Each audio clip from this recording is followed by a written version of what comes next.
घने जंगल के बीच एक बहुत बड़ा और रहस्यमय इलाका था। वहाँ ऊंचे ऊंचे पेड़, घनी झाड़ियाँ और एक छोटी सी नदी बहती थी। जंगल में एक हिरण, हाथी, बंदर, लोमड़ी, नीलगाय, खरगोश और कई तरह के पक्षी रहते थे। लेकिन उस जंगल में एक ऐसा जानवर था जिसका नाम सुनते ही सबकी सांसें थम जाती थी। विक्रम बहुत ताकतवर और खूंखार था। उसे अपने ताकत का इतना घमंड था कि वह रोज किसी न किसी जानवर को डराता और कहता, इस जंगल का राजा मैं हूँ। मेरी मर्जी के बिना यहाँ कोई पत्ता भी नहीं हिल सकता। जंगल के सारे जानवर उसके डरते थे। एक दिन विक्रम ने गुस्से में घोषणा कर दी, आज से जंगल का हर जानवर रोज मेरे लिए खाना लेकर आएगा। जो नहीं आएगा उसे मैं खुद अपना भोजन बना लूँगा। यह सुनकर जंगल में डर फैल गया। जानवरों ने आपस में सलाह की, आखिरकार के पास आएगा तभी बाकी जानवर की जान बच रहे हैं। अगले दिन एक बूढ़ा हिरण शेर के पास गया। विक्रम ने उसे देखते ही गरज कर कहा, इतनी देर क्यों हुई? हिरण कांपते हुए बोला, महाराज, रास्ते में नदी का पानी बढ़ गया था, शेर ने उसे खा लिया। अब हर दिन कोई ना कोई जानवर शेर के पास जाने लगा। कुछ दिनों बाद बारी आई एक छोटे खरगोश की। खरगोश का नाम था चीकू। चीकू शरीर से बहुत छोटा था, लेकिन उसका दिमाग बहुत तेज था। जब जंगल के जानवरों ने उसके कहा कि अब तुम्हारी बारी है, तो चीकू कुछ देर चुप रहा। फिर उसने मुस्कुराकर कहा, मैं शेर के पास जरूर जाऊंगा, लेकिन शायद आज से कहानी बदल जाएगी। जानवर उसकी बात समझ नहीं पाए। एक बूढ़े बंदर ने पूछा, तुम इतने छोटे हो, उस खूंखार शेर के सामने क्या करोगे? चीकू बोला, ताकत से नहीं, बुद्धि से लड़ूंगा। चीकू धीरे धीरे शेर की गुफा की ओर चल पड़ा, लेकिन वह जानबूझकर देर से पहुंचा। विक्रम गुस्से से आग बबूला हो चुका था।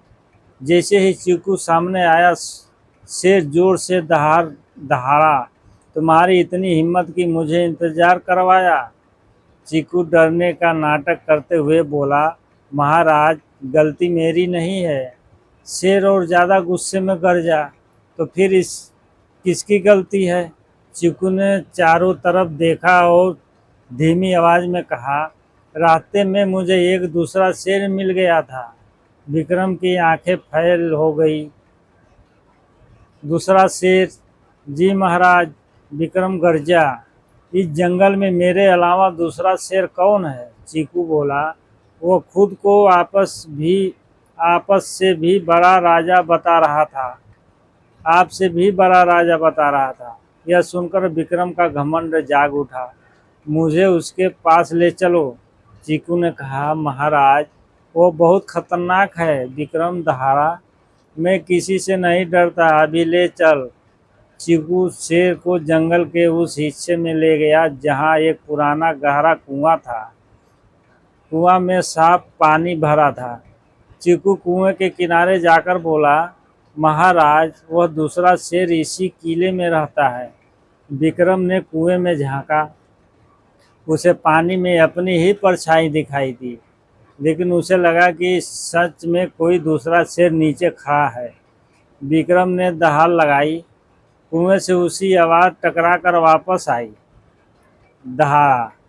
विक्रम और भड़क गया। देखा, वह मुझे चुनौती दे रहा है। चीकू बोला, महाराज, मैंने आपको पहले ही चेतावनी दी थी। विक्रम ने बिना सोचे हुए कुएं में छलांग लगा दी। छपाक दे। लेकिन कुआं बहुत गहरा था।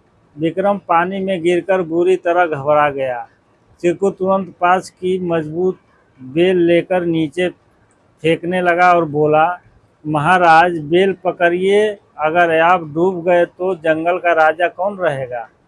विक्रम ने किसी तरह बेल पकड़ी। चीकू ने आसपास के बंदरों और हाथियों को आवाज़ दी। सभी जानवर दौड़कर आए। मिलकर उन्होंने बेल खींची और शेर को बाहर निकाल लिया।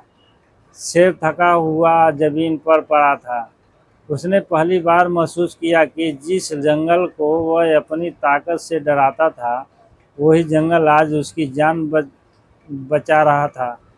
चीकू चीकू उसके सामने खड़ा होकर बोला, महाराज, आपको हराने के लिए मुझे ताकत की जरूरत नहीं पड़ी। आपका घमंड ही आपकी सबसे बड़ी कमजोरी था। शेर चुप रहा। कुछ पल बाद उसने सिर झुका लिया। आज तुमने कुछ सिखा दिया कि राजा वह नहीं होता जिसके सब डरे। असली राजा वह होता है जिसके वजह से सब सुरक्षित रहे। उस दिन के बाद विक्रम बदल गया। उसने किसी जानवर को परेशान करना बंद कर दिया। अब जंगल के जानवर उसके लिए खाना लाने का बजाय उसके साथ मिलकर जंगल की रक्षा करने लगे। और चीकू वह जंगल का सबसे सम्मानित जानवर बन गया। छोटा शरीर होने के बावजूद उसने पूरे जंगल को एक बहुत बड़ी सीख दी।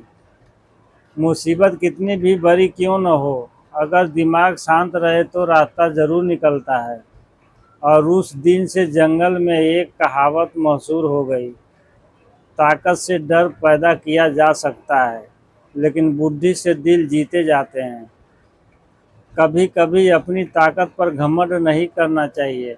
समझदारी, धैर्य और सही समय पर लिया गया फैसला बड़ी से बड़ी मुश्किलों को हरा सकता है। ये कहानी पसंद आए तो कमेंट में लिख कर बताइए।